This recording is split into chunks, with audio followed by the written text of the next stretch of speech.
Plant kingdom में algae topic से 2 question आ जाते हैं, तो जल्दी से रिवाइज कर लें with the help of some awesome tricks. हम बात करें एसेक्सुअल रिप्रोडक्शन की, तो यहाँ पे स्पोर बनते हैं। स्पोर 2 तरह के बनते हैं, जू spore which is the most common type of spore, जो कि मोटाइल होते हैं, प्लानोस्पोर नॉन मोटाइल होते हैं।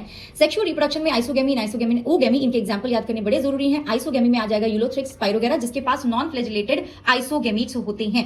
इन आइसोगेमी में एग्जांपल है यूडोरिना, ओगेमी में एग्जांपल है Volvox, Fucus and red alga. हम एल्गा को क्लासिफाई कर देंगे into 3 classes on the basis of pigment, cell wall composition and stored food material. आपके पास 3 क्लासेस आ चुके हैं। क्लोरोफाइसी फ्रेश वाटर में मिलती है ज्यादातर, फियोफाइसी ज्यादातर मरीन है, रोडोफाइसी भी ज्यादातर मरीन है। क्लोरोफिल की बात करें तो ए सबके पास है, देन बी सी डी, ठीक है। इस तरह से green alga, brown and red में डिस्ट्रीब्यूट हो गया है। इन फ्यूकोजेंथिन ब्राउन एल्गे के पास एक अलग तरह का पिगमेंट है जिससे इसका ब्राउन कलर आता है, एंड ऐसे ही रेड एल्गे के पास फाइकोएरिथ्रिन है जो कि इसको लाल रंग देता है। फूड मटेरियल यहाँ पे होता है स्टार्च, इधर होता है मैनिटॉल एंड लेमिनेरिन, जिसको तुम याद रख सकते हो ब्राउन माला से, ब्राउन एल्गे में माला, मा से मैनिटॉल, ला से लेमिनेरिन। एंड देन रोडोफाइसी में होता है फ्लोरिडियन स्टार्च, जिसका स्ट्रक्चर ग्लाइकोजन और एमाइलोपेक्टिन के जैसा है। बाकी के कैरेक्टर्स अगर हम देखें तो सेल वॉल यहाँ पे सेलुलोज पेक्टिन की, एल्जिन एंड फ्यूकेंस भी मिल जाएंगे आपको।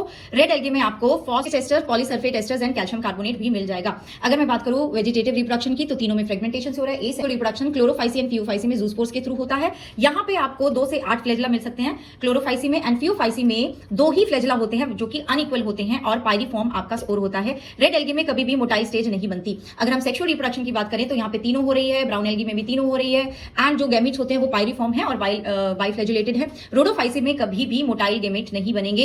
इन केस ऑफ क्लोरोफाइसी एक अलग तरह का स्ट्रक्चर प्रेजेंट होता है पायरिनॉइड, जो कि है CO2 फिक्सेशन में, स्टार्च बनाने में और स्टार्च की स्टोरेज में। यहाँ पे अंदर की तरफ प्रोटीन होता है, बाहर की तरफ स्टार्च होता है। अगर मैं बात करूं ब्राउन एल्गे की, तो यहाँ पे आप देखते हैं कि फ्रॉन्स हैं लीफ के जैसे स्ट्रक्चर, बट लीफ नहीं है। स्टेम के जैसा स्ट्रक्चर है स्टाइप, और रूट के जैसा स्ट्रक्चर है होल्डफॉस। एंड देन यहाँ पे एयर ब्लैडर्स भी मिलते हैं जो कि बॉयंसी मेंटेन करते हैं। रेड एल्गी सबसे ज्यादा डीप एल्गे होते हैं। To remember these alga, SUVCCE is for chlorophyceae, spirogyra, ulothrix, volvox, chlorella, chlamydomonas, chara and eudorina. Phaeophyceae के लिए है साफ LED, ऐसे से हो जाएगा sargassum, fucus, laminaria, ectocarpus and Dictyota.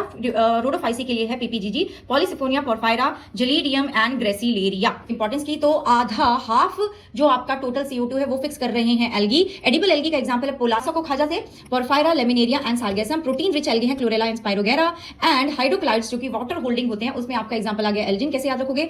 Brown आलू, ब्राउन आलू मतलब ब्राउन एल्गे से मिलता है, आलू मतलब एल्जिन। कैरेजिन रेड एल्गे, ठीक है। रेड कैरेट मतलब रेड एल्गे से मिलता है, और कैरेट मतलब कैरेजिन।